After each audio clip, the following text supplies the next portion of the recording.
الفقيه هو الفقيه بفعاله ليس الفقيه بنطقه ومقاله۔ بسم اللہ الرحمن الرحیم۔ یہ ایک بھائی نے سوال کیا ہے کہ اگر کوئی آدمی 3 یا 4 رکعت والی نماز میں درمیانی قاعدہ بھول جائے تو اس کا کیا حکم ہے؟ دیکھیں، اگر کوئی آدمی 3 یا 4 رکعت والی نماز میں اگر درمیانی قاعدہ بھول جاتا ہے اور کھڑا ہو جاتا ہے، مثلا 2 رکعت کے بعد اس نے بیٹھنا تھا اور وہ بیٹھا نہیں بلکہ کھڑا ہو گیا، تو یہاں اب یہ دیکھنا ہوگا کہ وہ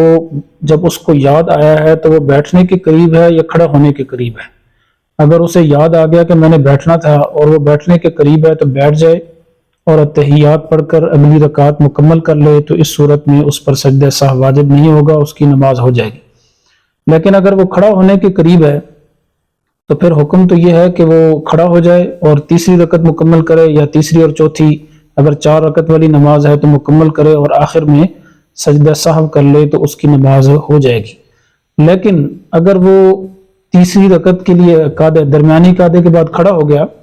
اور پھر کھڑا ہونے کے بعد پھر بیٹھ گیا اور اس نے اتحیات پڑھی اور پڑھنے کے بعد اس نے تیسری رکعت مکمل کی، یا 4 رکعت والی نماز میں چوتھی رکعت مکمل کی